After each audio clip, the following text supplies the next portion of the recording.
Hey Waffle Gang, I do hope you are well. My name is Mark and today we're checking out some more relationship stories, and if you do love a Reddit story, why not consider hitting the like, the subscribe, maybe that notification bell too, or really does help out the channel. And let's crack on with today's first story.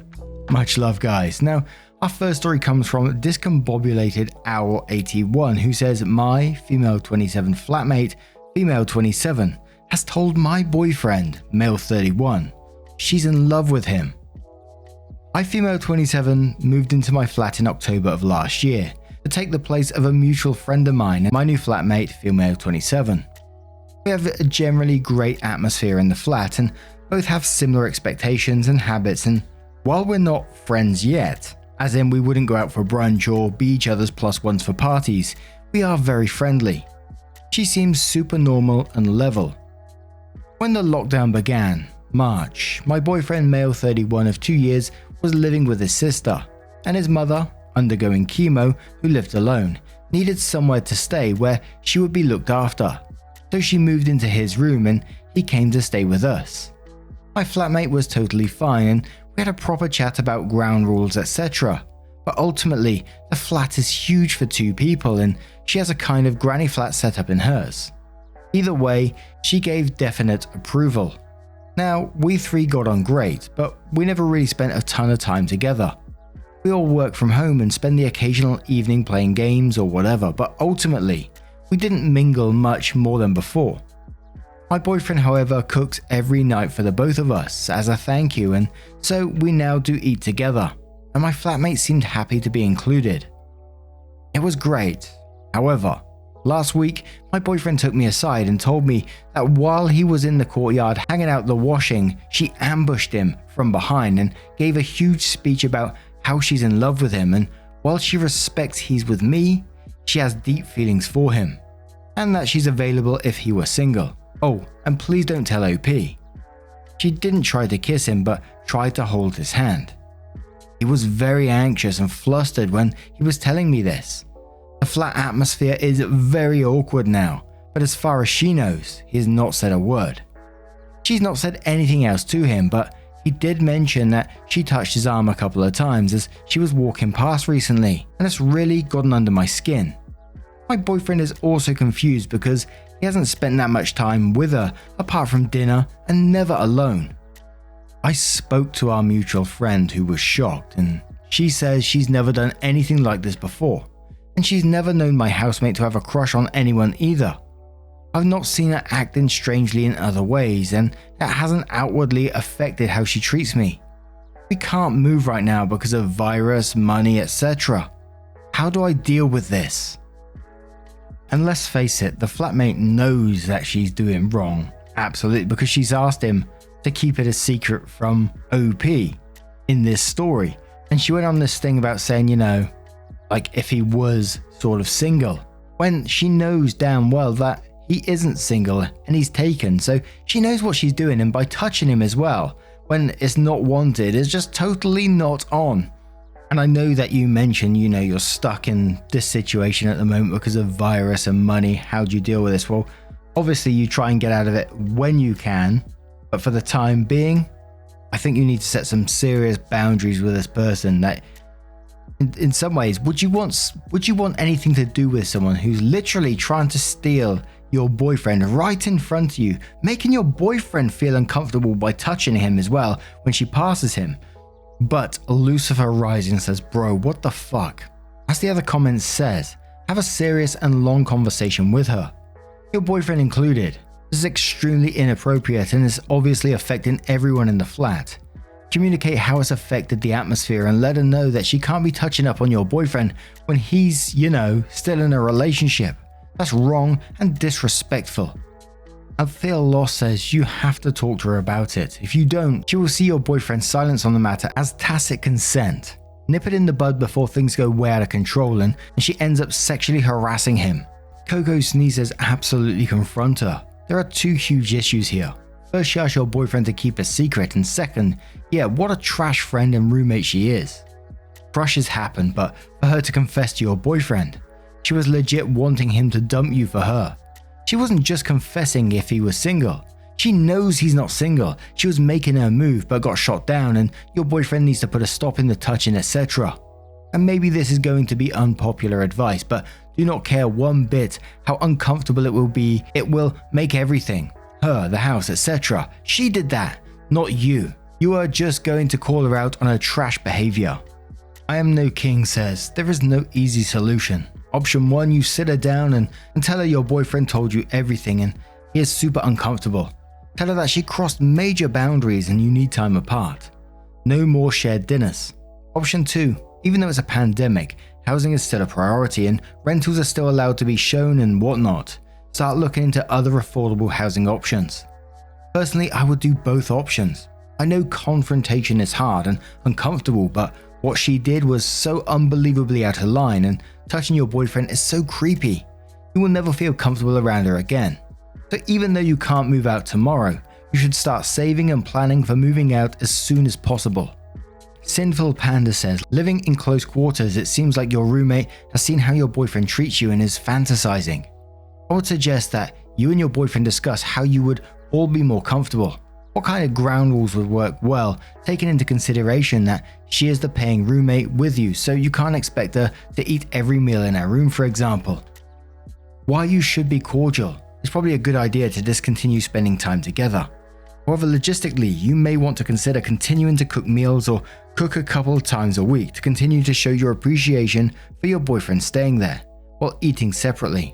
When you all sit down to talk, your boyfriend should carry the conversation while sitting close to you and holding your hand to signify support for you. He should emphasize that her actions hurt you both very much, and that while you both don't fault her for her feelings, her expressing herself the way she did was highly inappropriate.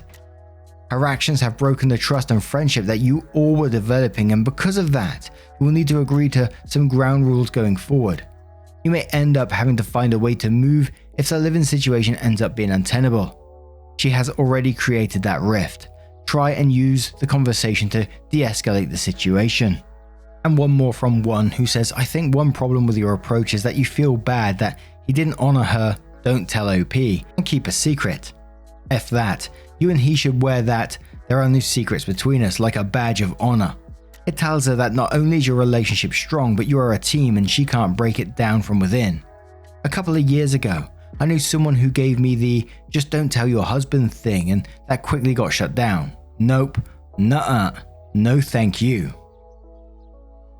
So then OP did update the post, which said, okay, firstly, thank you for all your advice, and no thank you to the few who took it upon themselves to DM me to be inappropriate or creepy.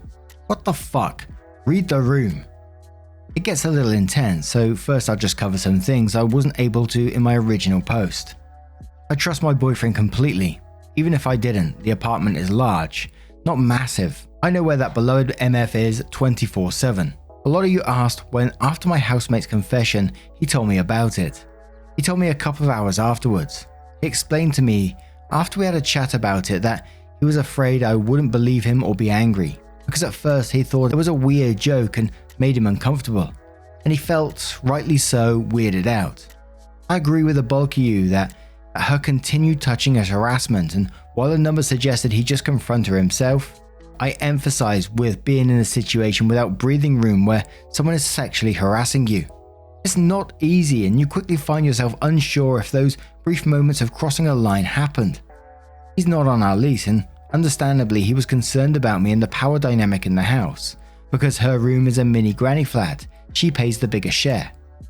I also don't believe that it was, as some suggested, a hypomaniac episode. I have BP too, and while I understand the love rush, she exhibited zero behaviors and never tried to contact my boyfriend outside of the weird touching. I also can appreciate there's no way she was actually in love. So, yesterday, after a tense few days of trying to avoid her, my boyfriend and I were in the kitchen at breakfast with her in the living area. I went to our bathroom. She has an ensuite, which is just off the main area, to brush my teeth. I walked back out to grab my phone, and she was sidling behind my boyfriend, who was looking in the fridge, and caught her running her hand and forearm across his lower back, where his t-shirt had ridden up a little. My boyfriend, who didn't see me, yelped really loudly and just lost it. He yelled at her to stop, And when they both saw me, he starts going, you see, that's what I was talking about. I was furious, just whole body anger, and I could see she had now realized he had told me about her confession and behavior, and just sprinted to her room and slammed the door. My boyfriend and I went out for a walk to calm down, and he kept apologizing for not being more firm, but he was shaken up. Some of you told me I should just confront her head on, which in the moment I 100% sided with. I was so angry for him. He told me he'd rather give her the opportunity to do it diplomatically. I appreciated what you guys said about lockdown being extenuating, and in discussion with our mutual friend, I was willing to believe that an element of it was naivety and a bit of fantasy gone too far. I was willing to be kind to her. When we returned with a plan of action, we knocked on her door, but she didn't answer. We tried a couple of times, but she wouldn't come out, although she was seeing my WhatsApp messages. Come late afternoon, I was just over it, so I knocked and I told her I was coming in. I sat her down on her bed and I told her gently but firmly it was inappropriate, making us uncomfortable. Told her she had to get the hell over it / herself if she intended to continue to live with us. She burst into tears and starts crying about how she's so sorry and what a bad person she is, and she can't believe the pressure of lockdown is getting to her. Whatever, and I felt bad. Started sympathizing, trying to be compassionate, and then she says, it's just so unfair that the guy I'm in love with has a really great girlfriend. Reader, I lost my shit. Unfair my ass. I told her she had a lot of growing up to do and perspective to learn, and that she owed the house an apology. She started to have a meltdown, a full, weeping, hiccuping, snotty meltdown, and then, when I stood up to leave, I spotted in her clothes rack my freaking shirt. I took it and went back to my room. My housemate cried loudly with the door open until 7 PM. For attention? When I cracked, I used our emergency contact sheet, called her mum, told her she had to come pick up my housemate. I never met this woman who came rushing in like a superstar, but the look of annoyance and embarrassment on her face when she arrived and found her 27-year-old daughter having a tantrum told me this wasn't a new part of her personality. My housemate also shut the fuck up pretty quickly after she realized her mum was there. They didn't say anything to us and we just hid in our room until they were gone.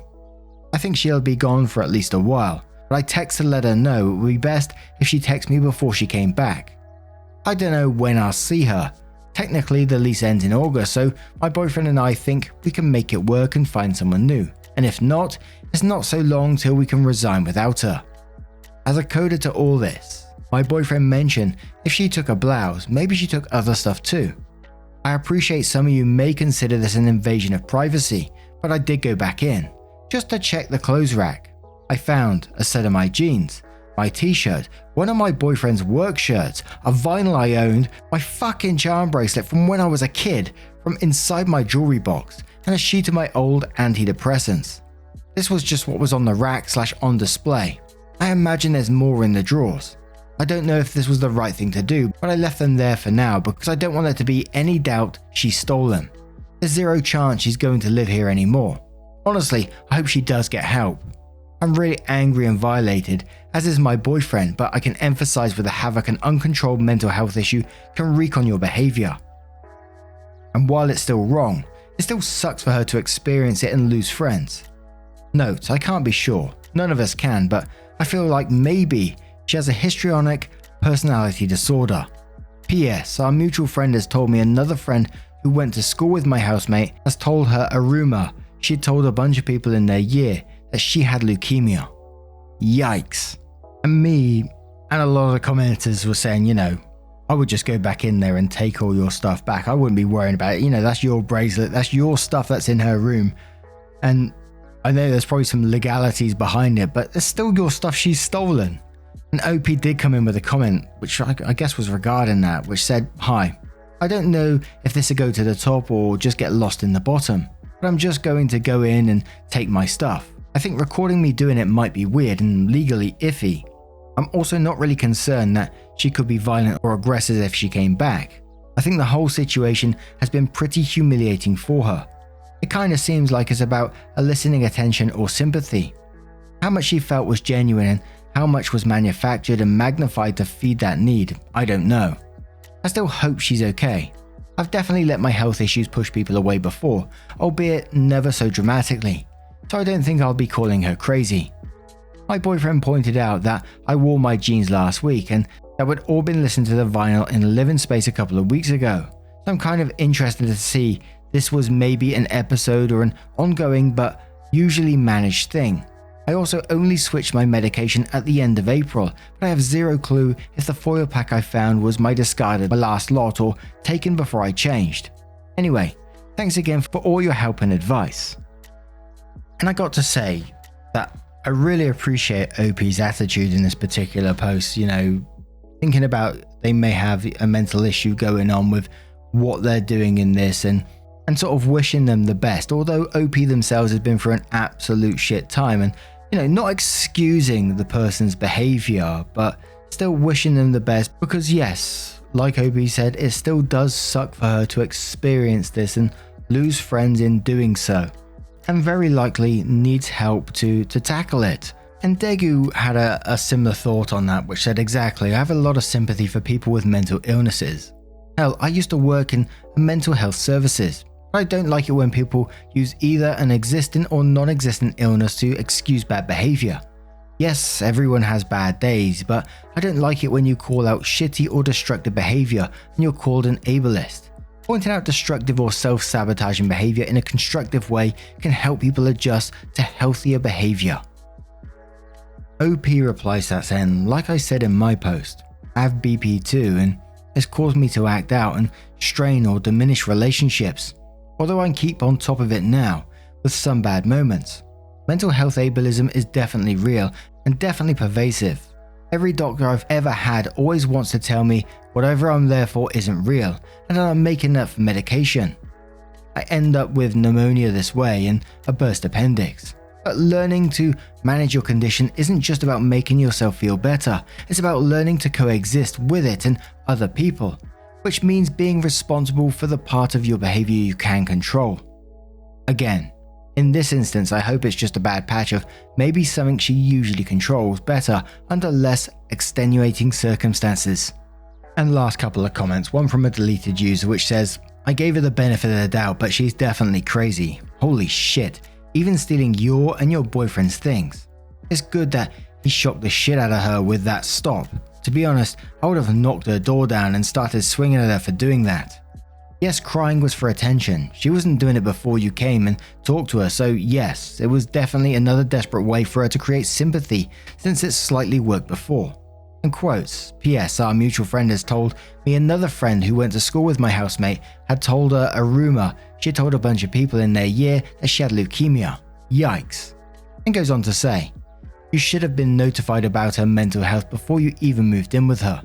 I don't know how your mutual friend did not mention that you're moving in with a crazy bitch, and it's truly infuriating to have that B say it's unfair. What she's doing is unfair, stealing, harassing him, and then acting like the victim. What the fuck? And one more reply from OP who says our mutual friend had only heard it secondhand as a rumor of a rumor, and she and my flatmate only met in uni, so I guess it wasn't something that warranted second thought. And frankly, she always seemed normal, and that's coming from someone who had once spent 3 days writing long adoring emails to low-tier celebrities because she hadn't been diagnosed yet. I consider my radar pretty good, I think. Hope. It was an episode of a usually managed issue that was extenuated by being locked inside. I actually knew someone who lied about having thyroid cancer when I was 13 or 14, when her mother was diagnosed. As an adult, I figure it was a misplaced way of trying to deal with grief and death. And I know I've read a lot of comments in this one particular post, but the absolute compassion from OP in this story, I think is absolutely wonderful. What do you guys make of this situation? How would you deal with it? Let me know your thoughts in the comments below. And just a huge thank you from the bottom of my heart for getting involved in today's stories. Your love, support, and time always means the absolute world to me. So thank you so much for being awesome, being involved. Incredible. And hopefully I'll see you in the next one. Take care, guys. Much love. Wake up, get up, stretch my legs, eat some breakfast, milk and eggs. Brush my teeth up, watch my face. Throw my clothes on, start my day. Wake up, I can smell the smoke from the bacon. Let's go, see the sun shining from the windows. Okay, I know that today